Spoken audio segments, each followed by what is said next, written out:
طيب السلام عليكم ورحمة الله وبركاته.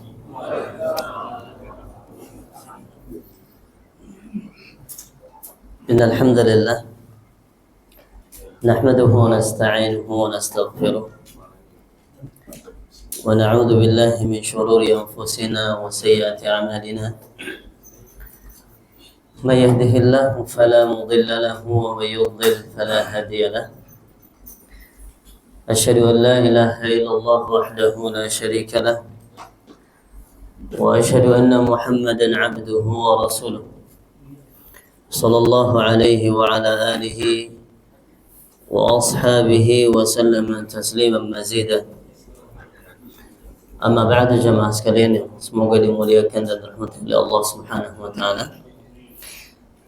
Alhamdulillah, segala puji dan syukur kepada Allah Azza wa Jalla yang sampai hari ini alhamdulillah dengan nikmat dan taufik dari Allah Subhanahu wa taala kita masih berada di atas kebaikan, masih diberikan nikmat istiqamah di atas agama Islam. Ya, bahkan Allah Subhanahu wa taala mudahkan kita untuk hadir di majelis ilmu.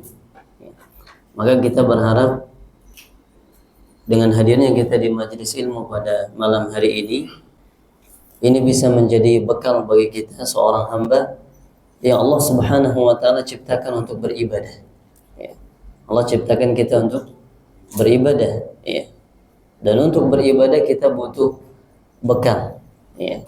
Dan bekal untuk bisa beribadah dengan maksimal adalah dengan berilmu, ya, belajar tentang agama Allah Subhanahu wa taala. Maka sekali lagi kita ingatkan bahwasanya duduknya kita di majelis ilmu adalah tujuannya untuk membenahi kualitas iman dan amal soleh kita kepada Allah Subhanahu wa taala. Ya, bukan hanya sekedar menambah catatan di handphone kita, ya, atau di kitab yang kita pelajari, ya, tetapi untuk membenahi iman dan juga amal saleh kita sehingga kita termasuk hamba-hamba yang beruntung di sisi Allah Subhanahu wa taala. Jemaah sekalian yang semoga dimuliakan dan dirahmati oleh Allah Subhanahu wa taala. Insyaallah malam hari ini kita akan lanjutkan kembali, ya, pembahasan kita pada kitab Al-Fiqhul Muyassar, ya, fikih ringkas, ya, atau fikih yang sudah disusun dengan mudah, sistematis, ya. Tujuannya agar mudah dipahami dan mudah diamalkan, ya. Ini tujuan ditulisnya atau disusunnya kitab Al-Fiqhu Al-Muyassar. Kenapa dibuat ringkas, ya, dibuat mudah, ya? Karena agar tadi mudah untuk kita pahami dan kemudian mudah untuk kita amalkan, ya. Baik, kita sampai pada pembahasan tentang wudu, ya. Kita sudah jelaskan beberapa dalil yang menjelaskan tentang wudu, ya. Dan wudu ini seperti yang sudah pernah kita sampaikan, ya, salah satu ibadah yang agung di dalam Islam, ya. Bukan hanya karena kaitannya dengan sholat. Ya benar, kalau kita berbicara tentang sholat maka akadu syurutis sholat itu wudu, ya. Syarat sholat yang paling ditekankan itu adalah wudu, ya. Termasuk salah satunya adalah wudu. Ya, tetapi bukan hanya karena dia berkaitan dengan sholat. Ya, kita banyak mendapati, ya, motivasi dari Rasulullah Shallallahu Alaihi Wasallam tentang wudu ini. Ya. Salah satunya Rasulullah Shallallahu Alaihi Wasallam pernah bersabda dalam hadis yang sahih, ya, wala yuhafidhu 'ala al-wudu'i illa al-mu'min. Tidaklah menjaga wudu itu kecuali seorang mukmin. Ya, dijadikan sebagai standar oleh Rasulullah Shallallahu Alaihi Wasallam bahwa mukmin yang berkualitas imannya salah satu ciri-cirinya dia menjaga wudunya, gitu. Ya, bukan hanya wudu ketika sholat, gitu. Ya, tentu ini bukan maksudnya kalau nggak menjaga wudu, ya berarti ya nggak mukmin, gitu, ya, bukan. Tetapi ini tentang kesempurnaan iman. Di antara lambang dan ciri kesempurnaan iman kata Rasulullah SAW adalah menjaga wudu. Ya. Dan insya Allah kita tidak asing, ya, tentang apa yang Rasulullah jelaskan tentang sahabat yang mulia Bilal bin Rabah. Ya. Rasulullah pernah mendengar suara, ya, sendal atau terompahnya Bilal di surga. Apa amalan yang dilakukan oleh Bilal? Ya. Beliau setiap kali berwudu, tidaklah beliau berwudu kecuali dengan wudu tersebut beliau sholat dua rakaat. Masya Allah. Ya. Ibadah yang mulia. Jadi wudu ini bukan mulia dan agung di sisi Allah di dalam syariat Islam bukan hanya karena berkaitan dengan salat, ya. Tetapi wudu itu juga qasida lidzatihi. Ya, dia memang dimaksudkan di dalam syariat secara zatnya. Ya, memang diperintahkan, dianjurkan secara zatnya. Ya, kemudian ditekankan lagi dengan kaitannya dengan salat. Ya. Baik, jemaah sekalian yang semoga dimuliakan dan dirahmati oleh Allah Subhanahu wa taala. Kita sampai pada pembahasan tentang syurut as-sihah, ya, syarat-syarat sahnya wudu, ya. Dan kita sudah jelaskan ada beberapa hal yang menjadi syarat sahnya wudu, ya. Ada beberapa hal yang kita sebutkan di antara yang sudah kita singgung tentang al-Islam wal aqlu wat tamyiz, ya. Di antara yang sudah kita singgung tentang syarat sahnya wudu itu bisa sah ketika memenuhi syarat. Ya, beberapa syarat. Di antara syarat yang sudah kita bahas, pertama syaratnya muslim. Ya, jadi kalau orang kafir, ya, sesempurna apapun wudunya, tetap wudunya tidak sah. Ya. Kemudian yang kedua, ya, al-aqlu, syarat yang kedua itu berakal. Dan kalau kita perhatikan rata-rata syariat itu, ya, menjadikan akal ini sebagai syarat taklif. Ya, makanya orang gila itu tidak dibebani dengan hukum-hukum. Ya, kenapa? Karena syarat untuk dibebani hukum itu nggak ada di situ. Syaratnya adalah akal. Ya. Jadi seorang yang gila, ya, akalnya bermasalah, maka wudunya juga tidak sah. Ya. Dan tidak perlu, makanya nggak perlu disuruh berwudu. Kalau kita lihat orang gila, ya, di dekat masjid suruh wudu, ini salah. Ya. Kurang paham nanti. Karena ya tidak sah wudunya. Ya. Dan memang tidak dituntut untuk berwudu. Ya. Nggak ada syarat untuk dia bisa taklif, ya, dibebani dengan hukum di situ. Kemudian yang ketiga adalah at-tamyiz. Tamyiz ini maksudnya adalah bisa membedakan, ya, antara yang baik dan yang salah, sudah bisa membedakan gitu. Ya, usia sekitar usia 7 tahun. Tamyiz itu kata para ulama usianya sekitar 7 sampai 9 tahun, ya. Baik. Kata beliau di sini, "Fala yasihhu minal kafiri walal majnun wala yakunu mu'tabaran minas sighari alladhi duna sina tamyiz." Jadi wudu itu enggak sah dari seorang yang kafir, seorang yang gila, dan juga tidak dianggap dari seorang anak yang di bawah usia tamyiz.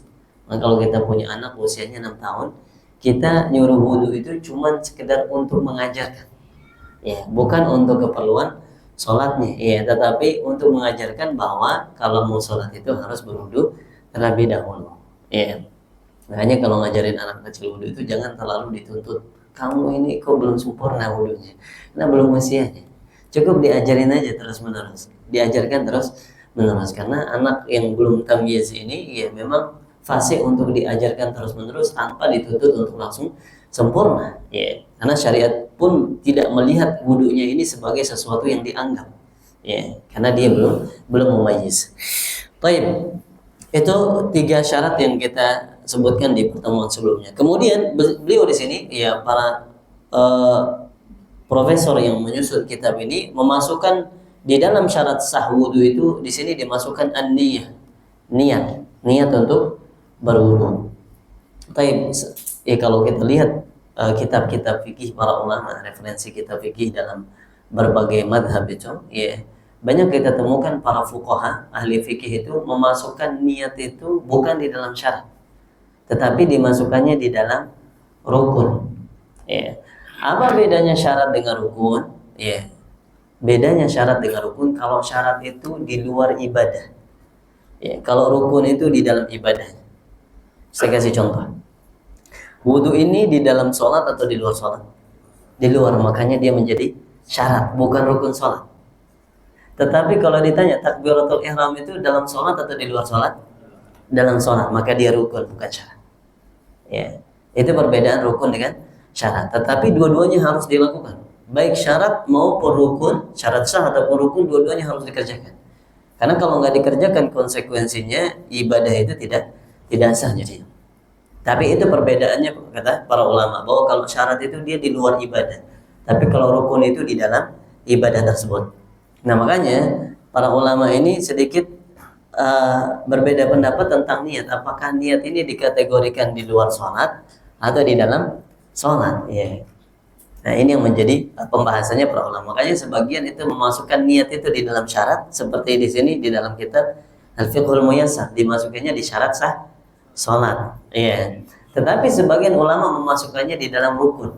Makanya kayak di madhab Syafi'i, di madhabnya kita itu niat itu termasuk di dalam rukun sholat. Ya. Dan khilaf ini tidak terlalu urgent. Kenapa? Karena semuanya sepakat bahwa harus niat kalau mau sholat. Ya. Jadi ada hal-hal yang memang kelihatannya seperti khilaf, ulama beda pendapat, tetapi ya tujuannya sama sebenarnya. Ya, maka tidak perlu terlalu dipermasalahkan. Mau ditaruh di syarat, mau ditaruh di rukun, nggak masalah. Yang masalah itu kalau nggak niat ketika sholat. Ya, ini yang jadi masalah. Jadi kita nggak perlu buat masalah sesuatu yang sebenarnya tidak dipermasalahkan oleh para ulama. Ya, jadi bebas. Kalau kita mau masukkan ke dalam syarat tidak masalah.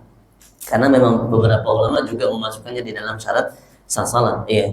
Kalau mau dimasukkan di dalam rukun juga tidak masalah. Pokoknya yang penting niat ketika berwudu. Ya, itu kesimpulannya. Baik, dari mana syarat ini diambil? Ya, dari secara umum hadis Nabi Shallallahu alaihi wasallam, innamal a'malu binniyat. Sesungguhnya amalan itu tergantung niatnya. Ya, dan ini hadis yang sangat agung ya. Sampai-sampai Imam Bukhari mengatakan, kalau aku menulis suatu kitab, maka aku akan jadikan setiap babnya itu diawali dengan hadis ini. Ya, saking agungnya hadis innamal a'malu binniyat ini. Ya. Jadi memang ini adalah dasar dan kaidah pokok bahwa setiap ibadah itu, kata para ulama, muftaqiratun ilan niyah. Setiap ibadah itu butuh niat. Ya, apapun ibadah yang kita kerjakan harus niat. Ya, harus niat.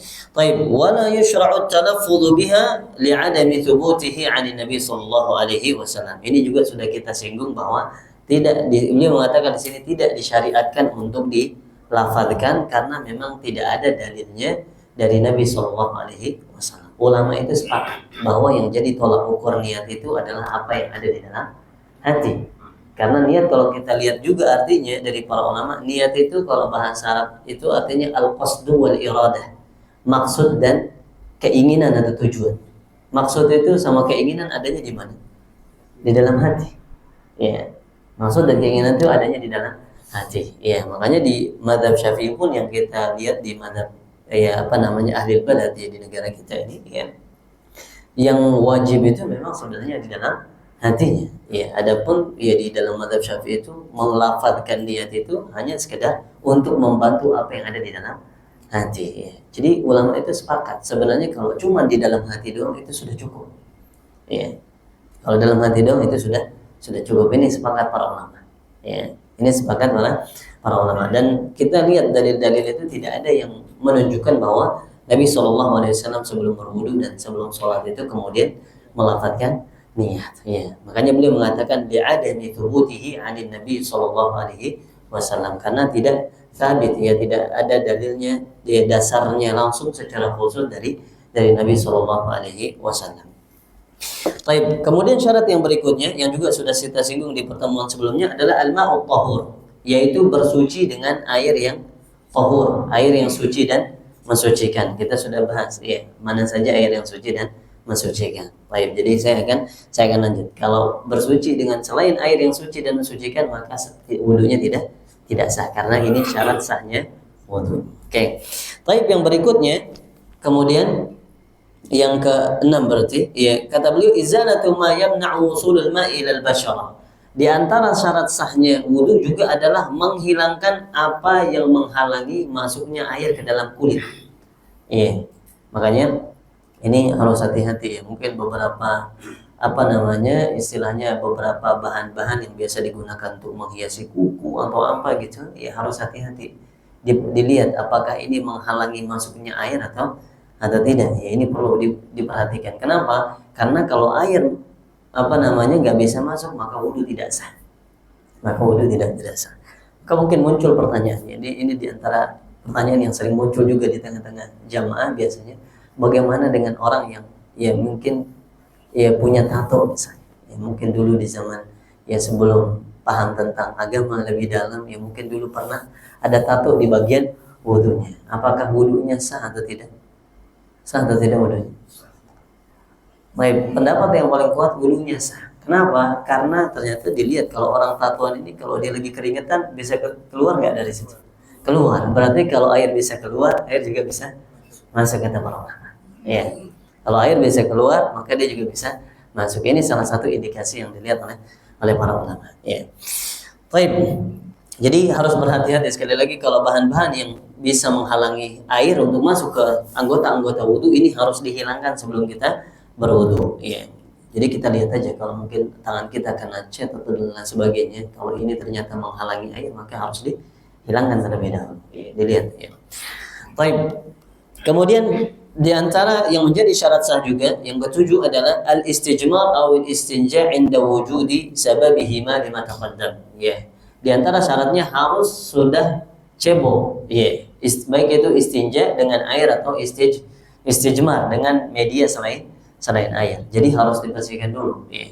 Sebelum sholat itu harus sudah suci dari khabath, ya, dari najis. Ya. Baik, yang berikutnya adalah al-muwalat. Ya. Yang kedelapan adalah al-muwalat. Apa itu al-muwalat? Al-muwalat itu berkesinambungan. Jadi setelah mencuci anggota tubuh ini, maka langsung nyuci yang berikutnya. Contohnya habis basuh muka langsung basuh tangan. Jadi habis basuh muka nggak teleponan dulu 15 menit gitu. Habis itu basuh tangan gitu. Ya maka ini namanya bukan muwalat namanya. Dan muwalat ini ya kalau kita perhatikan nanti beliau pun di sini di Fikih Muyassar ini disebutkan lagi di hal-hal yang diwajibkan di dalam wudhu atau rukun wudhu. Dia sama seperti niat. Sebagian ulama memasukkannya di syarat sah, sebagian memasukkannya di dalam rukun. Maka nanti kalau kita belajar fikih di dalam madhab misalnya, kok jumlah syarat sah wudhunya beda-beda ya? Bisa jadi tadi beda penempatan doang. Iya, ada yang naruh mualahnya di rukun, ada yang naruhnya di syarat sah gitu. Iya, jadi tidak perlu terlalu fokus pada angkanya, tetapi apa sih yang wajib untuk dilakukan? Fokus di situ. Iya. Baik. Jadi mualah itu termasuk yang wajib, ya, termasuk yang wajib menurut jumhur ulama. Ya, termasuk madhab kita di madhab Imam Syafi'i itu wajib juga untuk berkesinambungan. Apa takaran berkesinambungan? Ya, yang paling mudah itu takaran berkesinambungan adalah kita membasuh satu bagian, misalnya wajah, ya, kemudian langsung membasuh yang berikutnya, tidak menunggu sampai yang wajah tadi itu kering. Jadi kalau wajah ini sudah kering, ya maka kita harus mengulang dari wajah lagi. Ya. Jadi itu tolak ukurnya. Dari mana ini diambil? Nanti akan disebutkan salah satu hadis di mana Rasulullah melihat seorang sedang sholat, di kakinya dia itu, ya, di kakinya ada bagian yang belum terbasuh oleh air. Lum'ah qadra dinar atau dirham gitu. Ya. Ada bagian kecil seukuran dinar atau dirham di kakinya. Maka Rasulullah suruh ulang wudhu lagi. Ya kata para ulama, kalau memang mualah itu tidak wajib, Rasulullah tidak akan suruh ulang wudhu, tapi disuruhnya apa? Basuh kaki aja. Ya kan? Kalau itu nggak wajib, cukup basuh kaki karena yang bermasalah kan di kaki doang. Ya, tapi ketika Rasulullah suruh ulang wudhu, maka ini menunjukkan dia telah meninggalkan bagian dari yang wajib. Ya. Ini dalilnya jumhur atau mayoritas ulama bahwa mualat itu bagian dari kewajiban di dalam berwudu. Ya, jadi kalau kita wudu, ya apapun urusannya, ya jangan sampai terputusnya itu sampai membuat salah satu anggota wudu ini sudah kering duluan, baru kemudian kita lanjut.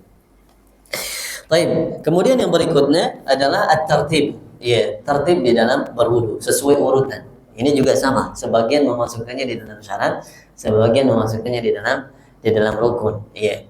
Dari mana dalilnya tertib ini? Dalilnya adalah karena Allah Subhanahu wa taala di dalam surat Al-Maidah yang menjelaskan tentang wudu ini menyebutkan anggota wudu tersebut secara berurutan. Dan kita lihat Rasulullah pun nggak pernah bolak-balik, nggak pernah Rasulullah itu basuh tangan dulu kemudian basuh muka, nggak pernah. Selalu berurutan. Ya, maka kata para ulama ini menunjukkan tertib juga bagian dari kewajiban di dalam wudu. Ya.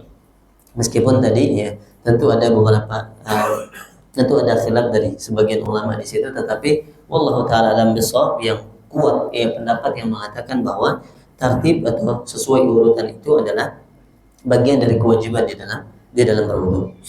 Baik, kemudian yang berikutnya adalah yang terakhir dari syarat sahnya wudu yang beliau sebutkan di sini adalah ghuslu jami'il a'dha al-wajibu ghusliha. Yang terakhir adalah membasuh anggota-anggota tubuh ya, yang wajib dibasuh. Jadi jangan sampai ada yang wajib dibasuh tapi ternyata cuma diusap. Apa bedanya membasuh dan diusap dengan diusap? Kalau membasuh itu ada aliran airnya. Ya. Kalau membasuh itu ada aliran airnya. Tetapi kalau mengusap itu cuma sekedar basah aja, ya membasahi ringan aja. Makanya kita pernah bahas ya, ketika kita bahas tentang air salj, air es, bisa nggak digunakan untuk berwudu? Kalau es batu masih bentuknya batu nggak bisa. Kenapa? Karena membasuh itu tidak bisa terpenuhi dengan es batu. Tapi kalau sudah cair baru kemudian bisa di situ. Karena dengan itu dia bisa dibasuh. Ya. Jadi anggota tubuh yang wajib dibasuh kecuali yang memang diperintahkan untuk diusap atau ada rukhsah di situ. Contoh rukhsah misalnya seperti apa? Mengusap khuf. Nanti ada pembahasannya di dalam fikih. Iya. Memang ini kalau dilihat mengusap khuf ini di negara kita jarang. Ya. Karena ya tadi kebiasaan yang berbeda dengan kebiasaannya orang-orang Arab ya. Baik itu di zaman Nabi SAW atau di zaman sekarang. Ya. Jadi kalau zaman Nabi itu orang-orang biasa pakai khuf. Khuf itu sejenis sepatu ya, tapi dia terbuat dari kulit. Ya. Dari kulit sampai atas. Ya, sampai atas mata kaki dia biasanya menutupi. Ya, kalau kita kan biasanya pakainya kaos kaki. Ya, kalau di Arab itu dia pakainya biasanya terbuatnya dari kulit. Mirip kayak kaos kaki tapi terbuatnya dari kulit. Ya. Ini juga nanti ada pembahasan khususnya tentang mengusap khuf ya. Karena ini bagian dari rukhsah. Baik, jamaah sekalian yang semoga dimuliakan dan dirahmati oleh Allah Subhanahu wa taala. Jadi itu beberapa syarat sahnya wudu ya. Kalau kita coba ringkas berarti yang pertama Islam, kemudian berakal, kemudian tamyiz. Kemudian beliau menyebutkan juga niat ya. Kemudian beliau menyebutkan bersuci dengan air yang tahur, suci dan mensucikan. Kemudian yang keenam menghilangkan apa yang menghalangi masuknya air ke dalam kulit. Kemudian yang ketujuh istijmar atau istinja. Ya. Yang kedelapan berkesinambungan mualat. Kemudian yang kesembilan tartib dan yang kesepuluhnya adalah tadi membasuh anggota tubuh yang memang wajib dibasuh. Ya. Ini 10 syarat sah wudu yang disebutkan oleh penulis. Ya. Datanya banyak ya, Pak. Makanya mungkin kita perlu sambil baca-baca ya. Itulah pentingnya kita sambil murojaah mengulangi ilmu. Ya. Karena ilmu kalau nggak diulangin, apalagi nggak diamalin, nanti situ hilang sudah. Ya, hilang. Ya, kita aja yang mungkin sudah sering hafal doa, misal contoh doa setelah wudhu. Kalau nggak dipraktekin, coba kita tes ya bisa. Pasti lupa doa setelah wudhu. Ya. Karena nggak diamalin, nggak dibaca-baca lagi. Ya. Baik, sekarang kita masuk ke permasalahan yang keempat, yaitu tentang furuduhu ay a'dhahu, ya, yang wajib dibasuh atau rukun-rukun wudu. Ya, rukun-rukun wudu. Ya. Di sini beliau menyebutkan ada 6 hal yang wajib dilakukan di dalam berwudu. Kalau tadi kan syarat itu di luar wudu. Kalau ini di dalam berwudu itu ada 6 hal yang wajib dilakukan. Yang pertama adalah ghuslul wajhi bikamilihi. Membasuh wajah secara sempurna. Apa yang dimaksud sempurna? Pokoknya sesuai sama batasannya. Kalau batasan atasnya itu tempat tumbuhnya rambut yang biasa ya, yang normalnya orang. Kalau yang agak, mohon maaf, agak botak ke belakang ya bukan berarti basuh mukanya sampai ke belakang ya, bukan. Ya, cukup dari tempat tumbuhnya rambut normalnya orang itu. Ya, normalnya tempat rambut di situ batas atasnya, kemudian batas bawahnya itu di dakan. Dakan itu nih, apa namanya? Dagu. Di dagu. Ini batas atas dan bawah. Adapun batas pinggirnya nih, al-'admun nabit fil udhun. Ya, apa namanya, kayak daging yang agak tumbuh ini ya di telinga kita. Nah, ini batas pinggirnya.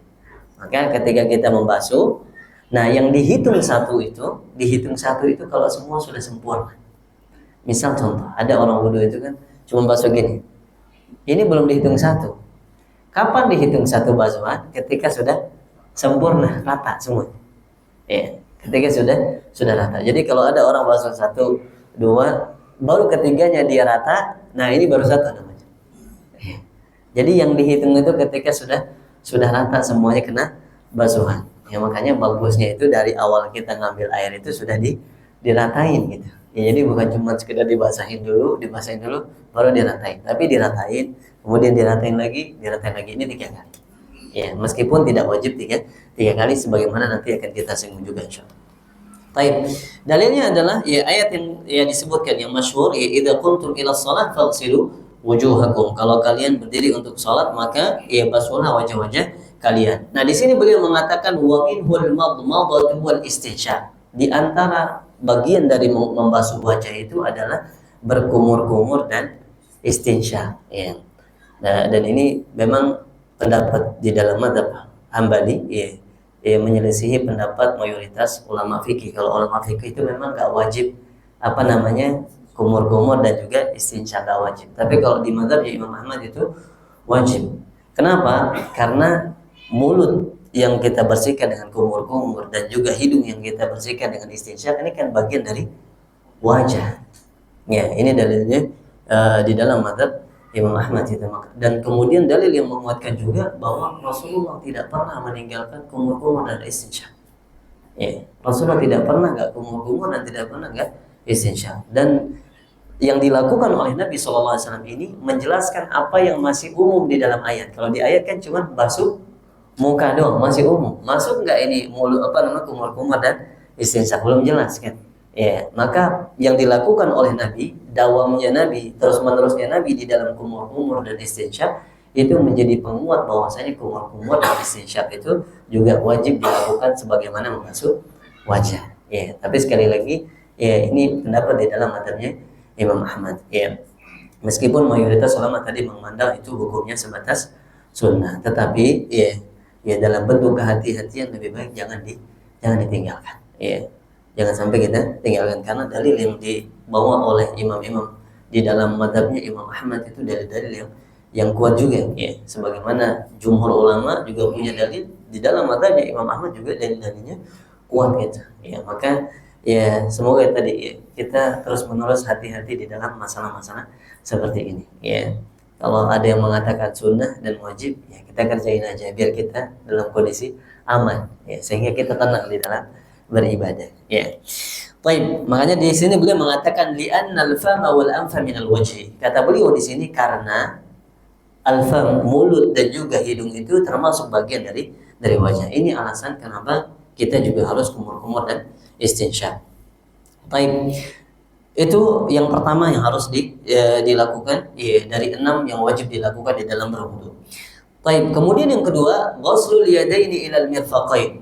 Ya, membasuh kedua tangan sampai mirfaqain, sampai siku. Dan sampai di sini maksudnya termasuk sikunya juga. Ya, jadi termasuk sikunya juga. Ya, makanya kalau bisa ya setelah siku sedikit kalau bisa. Ya, setelah siku sedikit itu dibasuh juga. Ya.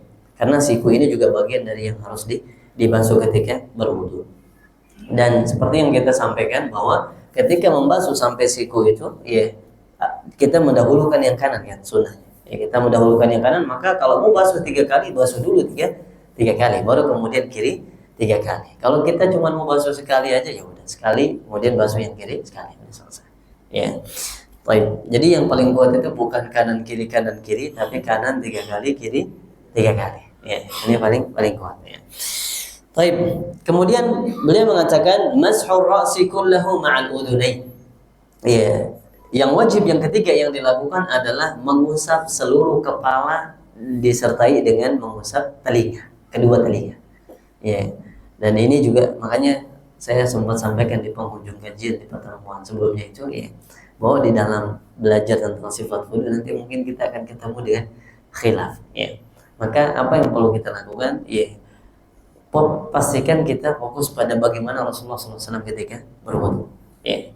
Bagaimana Rasulullah mencontohkan wudu, sudah kita ikutin itu. Ya, karena tidak ada petunjuk yang lebih baik dari petunjuknya Rasulullah SAW. Ya. Jadi semakin sesuai dengan petunjuk Rasulullah wudunya kita, sesuai dengan wudunya Rasulullah, maka semakin sempurna ibadah sholat dan juga ibadah wudunya kita. Baik, di sini beliau mengatakan kewajiban yang ketiga adalah mengusap seluruh kepala. Ya. Dan saya sering katakan bahwa di sini bukan mengusap seluruh rambut, ya. Ya, karena beda konteksnya. Kalau mengusap seluruh rambut beda lagi. Ya. Beda-beda orang, ya. Ada rambutnya panjang, ada yang pendek. Ya, di sini yang dikasih kategori adalah mengusap seluruh kepala. Ya, dan juga memudahkan. Kalau disuruh seluruh rambut sulit. Nanti ujung-ujungnya kita juga perlu nyela-nyela kayak orang mandi junub. Itu sulit kalau seluruh rambut. Tapi yang dimaksud ini seluruh kepala. Bagaimana Rasulullah SAW ketika mengusap kepala? Jadi Rasulullah itu ketika mengusap kepala, beliau mulai dari sini, dari muqaddami ra'sihi, sebagaimana dalil dari Abdullah bin Zaid Beliau kemudian mundur ke belakang sampai ke tengkuk, kemudian beliau balik lagi ke depan. Ya. Ini apa namanya? Sifat bagaimana Rasulullah SAW mengusap kepala. Jadi mulai dari tempat tumbuhnya rambut itu ke belakang sampai tengkuk, kemudian dibalikin lagi tangannya, baru kemudian mengusap telinganya langsung.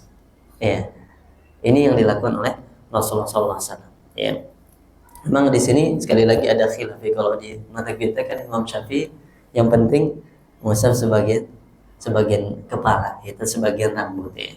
Dan masya Allah hebatnya para ulama fikih ini, fuqaha ini, masya Allah. Dalilnya sama, tapi kemudian pendapatnya berbeda. Apa dalilnya Imam Ahmad? Imam Ahmad dalilnya di antara dalil yang kuat di ayat yang sama, wamsahu biru'usikum. Ya, usaplah kepala kalian. Dalilnya Imam Syafi'i sama, wamsahu biru'usikum. Tapi apa yang membuat kesimpulannya berbeda?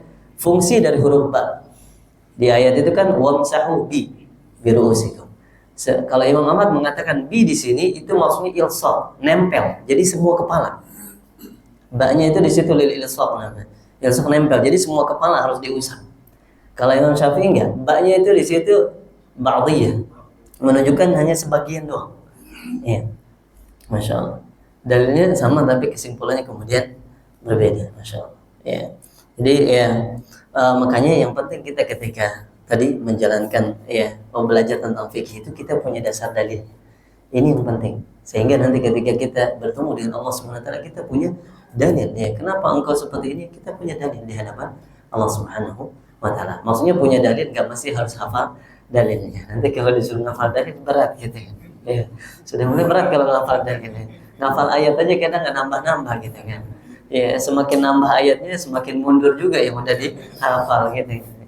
Jadi tapi minimal kita tahu ini seperti ini dalilnya. Ya. Ini yang dituntut. Baik, ma'al udunain ya. Juga mengusap telinga. Kenapa? Karena ada hadis Nabi SAW yang mengatakan al-udunani minar ra's. Ya, kedua telinga itu termasuk bagian dari kepala. Ya, ini dalilnya yang menunjukkan mengusap telinga itu wajib, bukan cuma sekedar mengusap kepala doang yang wajib. Ya. Jadi dalilnya kuat di sini. Ada hadisnya dari Nabi Shallallahu Alaihi Wasallam, riwayat Imam At-Tirmidzi dan juga Imam Ibnu Majah dan disahihkan oleh Al-Albani.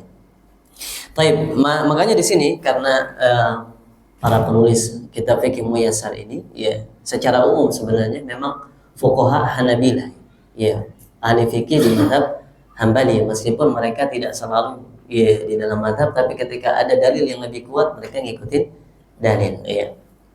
Tapi secara umum mereka adalah orang-orang yang bermadzhab Hambali. Makanya beliau mengatakan di sini fala yujzi'u mashu ba'da ra'si duna ba'dihi. Maka tidak cukup mengusap sebagian kepala ya untuk mewakili mengusap semua kepala ini, ya. Makanya ini juga perlu menjadi kehati-hatian kita. Dan menariknya juga di mazhab Syafi'i itu sebenarnya mengusap kepala itu dianjurkan. Tapi bukan wajib. Hukumnya cuma sebatas sunnah, ya. Kalau kita lihat di Matan Ghaiyah wa Taqrib itu dimasukkan di dalam sunnah-sunnah wudu itu mashu jami'ir ra's, mengusap seluruh kepala. Ya, itu dimasukkan di dalam sunnahnya wudu. Ya. Jadi kan lebih baik kita usap aja semua kepala. Jadi kita aman gitu daripada kita ya setengah-setengah gitu kan. Ya, entar habis itu beda lagi. Ada yang mengatakan 3 rambut cukup di mazhab Syafi'i. Nanti kalau Imam Abu Hanifah harus sampai nasiyah. Nasiyah itu sampai ubun-ubun. Kenapa dalilnya? Karena Rasulullah itu pernah ngusap sampai ubun-ubun, kemudian ngusap imamahnya, lagi pakai sorban. Jadi Rasulullah lagi pakai sorban dinaikin sampai setengah, usap rambut, setengahnya lagi usap imamahnya. Hadisnya sahih. Ya.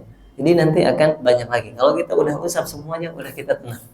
Ya, kita tenang di dalam beribadah. Ya. Dan tadi ini mengusap ya, bukan membasuh. Ya, jadi kalau membasuh nanti jadinya mandi. Ya, jadi airnya nggak perlu banyak-banyak. Ya, ini diantara yang perlu juga diluruskan. Ya, sebagian orang mungkin takut nanti kalau diusap ini kayak mandi. Enggak. Kalau usap itu nggak harus basah banget ya. Cuman sekedar ada basahan di tangan, kemudian usap selesai. Ya. Dan yang cukup itu tadi kan kita sudah sebutkan Rasulullah itu mundur ke tengkuk kemudian balik lagi. Kalau ada orang cuma mundur sampai belakang sampai tengkuk kemudian nggak balik lagi cukup. Karena catatannya itu yang penting minimalnya semua kepala. Ya, tapi sifat yang paling sempurnanya tadi, ya ke tengkuk dulu, baru kemudian balik lagi ke depan. Ya, ini yang paling sempurna. Baik, nanti insya Allah kita akan ringkas entah di kajian kita malam hari ini atau kajian depan tentang bagaimana sifat wudhunya Nabi dari awal sampai akhir. Yang penting kita belajar dulu, oh ini yang wajib, ini yang sunnah. Jadi nanti kalau yang sunnah ketinggalan ya nggak apa-apa, gitu. Nggak perlu sampai ulang wudhu lagi. Tapi kalau yang wajib yang ketinggalan berarti harus ulang wudhu. Ya. Baik. Kemudian yang berikutnya, ya, ghuslur rijlaini ilal ka'bain. Ya, membasuh kedua kaki sampai mata kaki. Ya, jadi mata kaki juga sama, juga harus kena. Dan di sini yang perlu dihati-hatikan juga bagian belakang kaki tumit. Ya, makanya disitulah pentingnya kita menjalankan sunnah-sunnah wudhu nanti. Orang kalau sudah maksimal menjalankan sunnah wudhu, insya Allah nggak ada yang ketinggalan. Karena nanti di antara sunnah-sunnah wudhu itu juga kita menyela-nyela jari, menggerakkan tangan. Ya, ini bagian dari membantu untuk apa? Lebih sempurna anggota-anggota wudhu kita yang dibasuh. Ya. Jadi ya, kita perlu mencuci kaki sampai ke mata kaki. Sebagaimana firman Allah Subhanahu wa taala, wa arjulakum ilal ka'bain. Ya. Nah, adapun dalil tentang mengusap, kita sudah singgung tadi, ada rukhsah keringanan untuk mengusap khuf. Kalau orang mengusap khuf itu biasanya nggak dicuci, ya, cuman diusap bagian atas khufnya aja, yang sejenis sepatu tadi yang dari kulit, cuman diusap bagian atasnya doang. Ya. Nah, dalilnya apa? Dalilnya qiraat lain dari ayat ini. Ada juga yang membaca ayat ini bukan wa arjulakum, tapi wa arjulikum. Ya, ngikutnya sama mengusap kepala. Kan wamsahu bi ru'usikum, usaplah kepala kalian, wa arjulikum, dan usaplah kaki kalian. Ya. Dan para ulama fikih itu ya sering menekankan tentang mengusap khufin. Kenapa? Karena di antara pembeda Ahlussunnah wal Jamaah dengan ya kelompok lain yang menyimpang seperti misalnya Syiah, itu mereka nggak menerima tentang syariat mengusap khuf. Ya, tetapi kalau kita Ahlussunnah wal Jamaah menerima karena dalilnya sangat banyak. Bahkan isyarat dari Al-Qur'an juga ada. Nanti sebagaimana yang akan dibahas. Baik. Kemudian yang berikutnya udah masuk azan. Belum ya? Baik, kemudian yang kelima, ini yang keempat tadi, ya membasuh kaki. Ya, kemudian yang kelima adalah at-tartib. Lianna Allah Ta'ala dzakarahu murattaban. Nah, tadi yang kita sebutkan, kenapa tartib? Karena dua alasan. Karena di dalam Al-Qur'an disebutkan secara tartib, berurutan. Alasan yang kedua, karena Rasulullah tadi juga berwudunya secara tartib. Semua riwayat tentang wudunya Nabi SAW itu menjelaskan wudunya itu berurutan. Semua riwayat wudu itu banyak. Ya, riwayat wudu itu banyak. Di antara riwayat yang sangat jelas menjelaskan sifat wudu Nabi itu riwayatnya Abdullah bin Zaid sama Utsman bin Affan. Ya, nanti kita akan singgung di pertemuan khusus insyaallah yang menjelaskan tentang bagaimana sih sifat wudunya Nabi SAW. Karena ya di bukunya tidak dijelaskan secara spesifik ya tentang sifat wudunya Nabi SAW.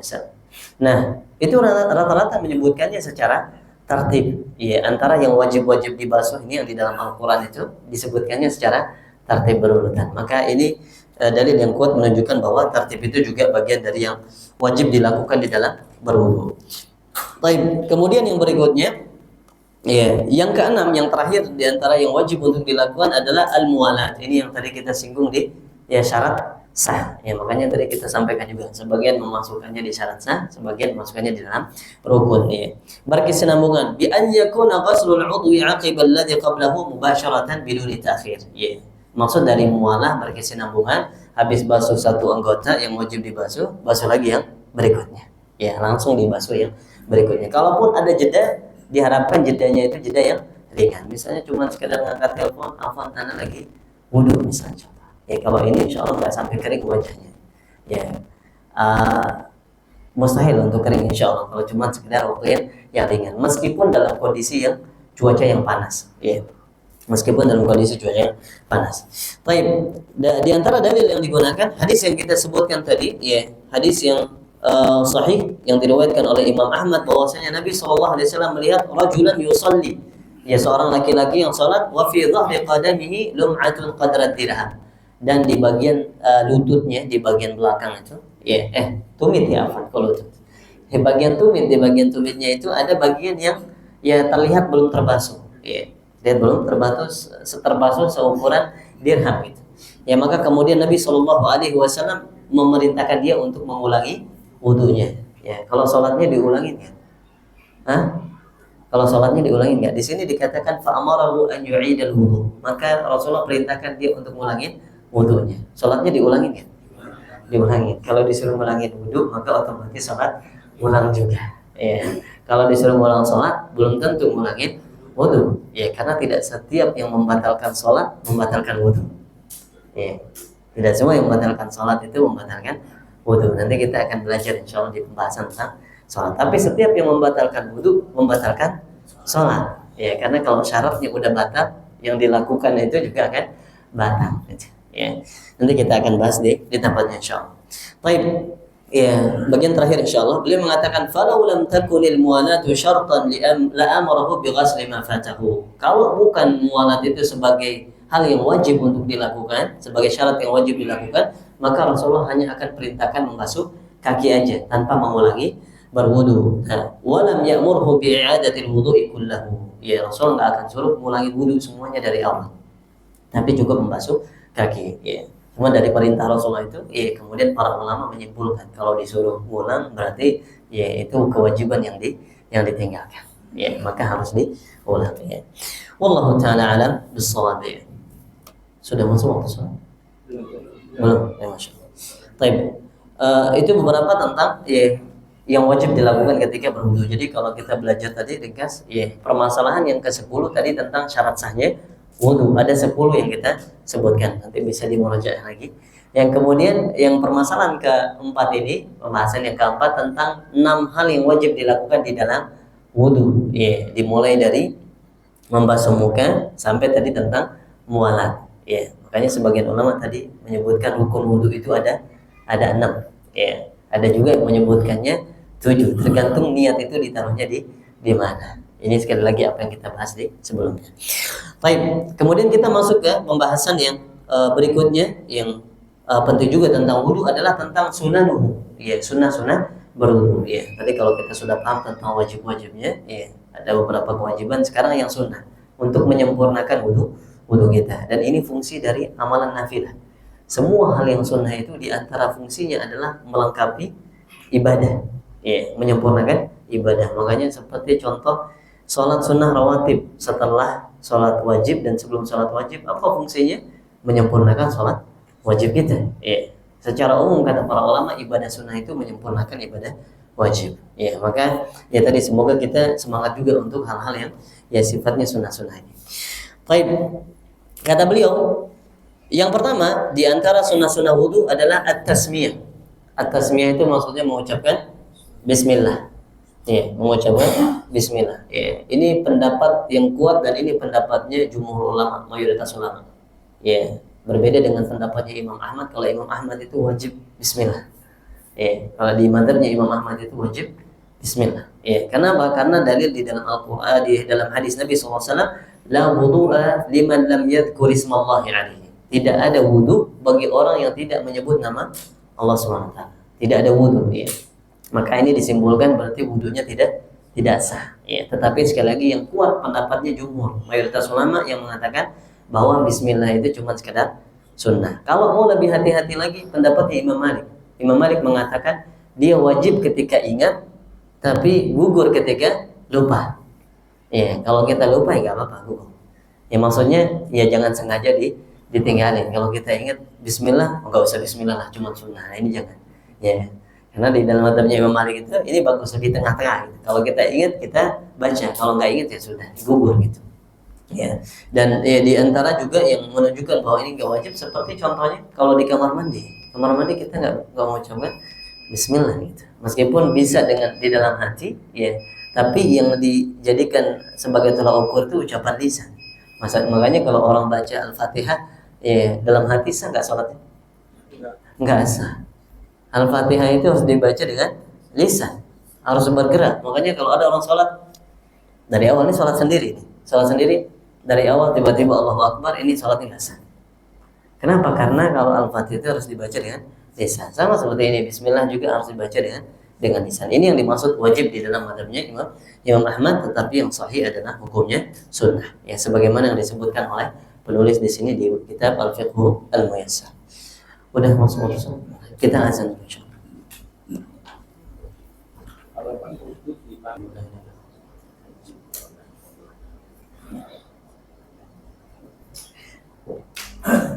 Tapi kita lanjutkan, barangkali ada pertanyaan dari para jamaah. Tadi Bapak dulu ya. Tadi ya. Dia nggak jawab itu. Kita jawab. Taib. Kalau cuma sekedar untuk jawab panggilan ya tadi seperti yang kita katakan jeda yang ringan. Tidak sampai membuat anggota terakhir yang kita basuh atau usap itu sampai kering. Ya, jadi kalau belum kering makanya patokan yang paling mudah itu adalah tadi kalau anggota itu belum kering maka masih bisa lanjut. Tapi kalau misalnya habis dipanggil kita ngobrol 10 menit tiba-tiba wajah udah kering gitu kan, maka jangan lanjut ke tangan. Tapi balik lagi dari awal. Ya, balik lagi dari awal. Jadi dilihatnya dari situ, Pak. Insya Allah takaran itu lebih mudah untuk diukur. Ya. Wallahu taala. Silakan, Pak. Ya. Kalau dalam wudhu itu pas membangun kaki, maka mana ikut di sela-sela jari kaki atau bisa cukup menaikkan diputar terus kita arahkan airnya ke jari kaki. Baik, masya Allah, barakallahu fiik. Sebenarnya nanti akan dibahas di sini di sunnah-sunnah wudhu, tapi tidak apa-apa kita bahas lagi, insya Allah. Ya bahas dulu. Jadi memang syaratnya itu sebenarnya semua bagian yang disebutkan terkena air, dibasuh dengan air. Dari ujung kaki sampai tadi mata kaki, semua terkena air. Terlepas dari apakah tangan juga ikut atau enggak. Ya, ini apa namanya ketentuan dari syariat. Nah, kalau mau yang bagusnya adalah di sela-sela. Ya, di sela-sela dan tangan juga ikut bergerak, ya mengikuti tadi arah biar semua bagian itu terkena dengan air, bisa dipastikan terkena dengan air dan lebih sempurna. Karena kan kalau kita lihat ya sela-sela jari itu agak sulit kalau cuma dari keran, itu yang pertama. Yang kedua biasanya lebih mubazir, Pak. Lebih mubazir untuk bisa kena semua itu biasanya lebih mubazir kalau nggak pakai tangan. Lebih lama untuk terkena semua bagiannya. Makanya Rasulullah ngajarin kita, kalau Rasulullah itu beliau menyela-nyelanya dengan kelingking. Kalau kaki itu disela-sela dengan kelingking oleh Rasulullah SAW. Iya, tapi apakah harus dengan kelingking? Enggak harus. Ya, yang penting sunnahnya itu di sela-sela jari itu diusap dengan jari jemari. Tapi kalau mau lebih sempurna lagi kayak Rasulullah itu dengan kelingking. Rasulullah itu pakai kelingking, nyela-nyela jarinya. Iya. Adapun tadi bagian-bagian yang lain silakan diusap aja mengikuti tangan. Ya, ini bagian dari sunnah wudu. Ya, wallahu taala. Silakan. Kalau di dalam pesawat, apakah kita memilih tayamum atau dengan berwudu? Karena kalau kita pakai seperti dilarang sama petugas pramugari lah. Walaupun ada air ya. Atau kita menggunakan itu yang semprot itu. Terus yang kedua, kalau seandainya kita katakanlah lupa nggak aktif, tidak mau itu misalnya kita udah tangan duluan terbuka gitu. Nah itu apa kita ulang lagi dari awal? Masya Allah, barakallahu fiik. Ya. Yang pertama kalau di pesawat, pertama mungkin saya sampaikan dulu, saya belum tahu ya Pak ya kalau ada larangan ya. Mungkin ini juga perlu diperjelas ya, nanti barangkali ada jamaah perlu diperjelas. Apakah memang nggak boleh menggunakan air yang di kamar mandi itu sama sekali untuk berwudu, atau cuman nggak boleh berlebihan menggunakan air gitu. Iya, karena kan sebenarnya wudu itu nggak butuh banyak. Rasulullah itu wudu cuma 1 mud. Ya, kita kalau dengar hadis itu kayak bingung, ini gimana bisa wudu pakai satu mud cuma segini.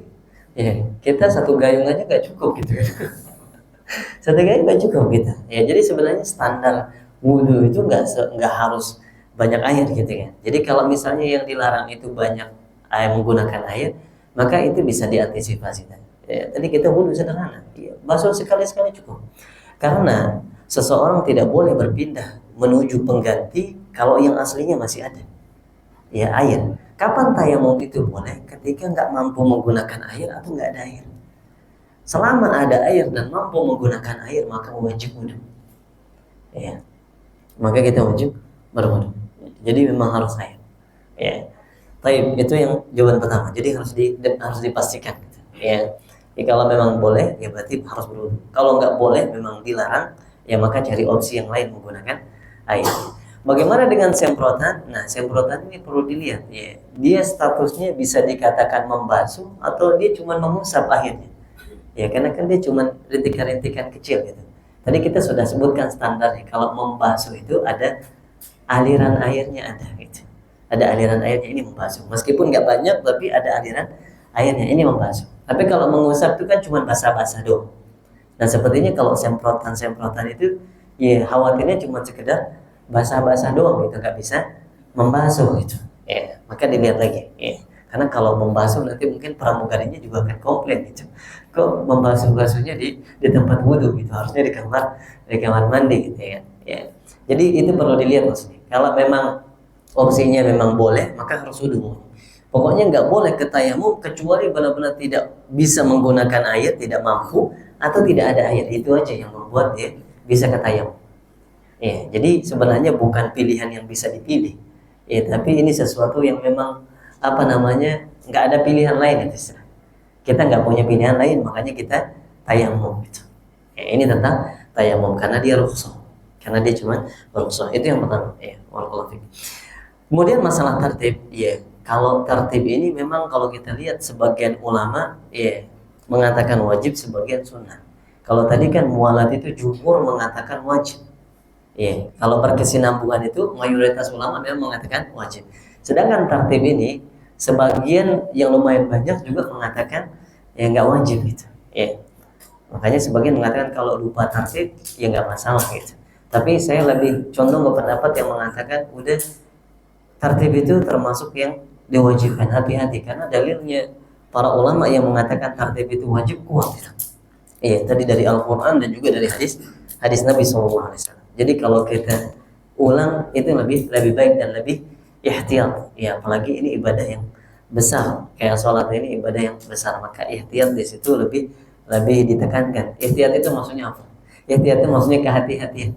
Ihtiyat itu kehati-hatian lebih ditekankan. Ya. Tapi tadi sekali lagi ada khilaf di situ, Pak. Ya.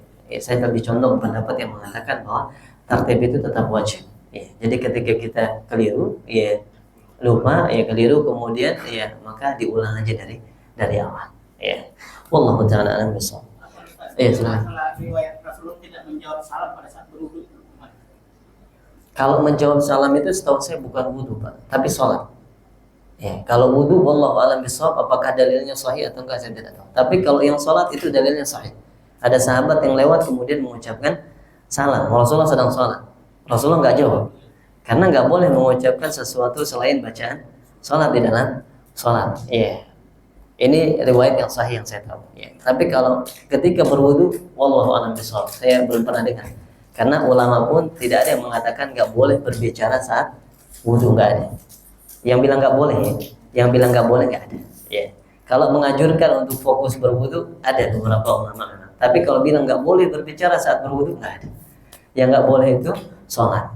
Ya. Tawaf aja yang hampir setara dengan sholat masih boleh kita bicara ngobrol gitu. Apalagi wudu gitu. Ya. Wallahu a'lam bishawab. Apakah ada hadis yang sahih di situ saya tidak tahu. Tapi kalau sholat itu Rasulullah sedang sholat kemudian ada yang lewat salam itu hadisnya sahih. Ya.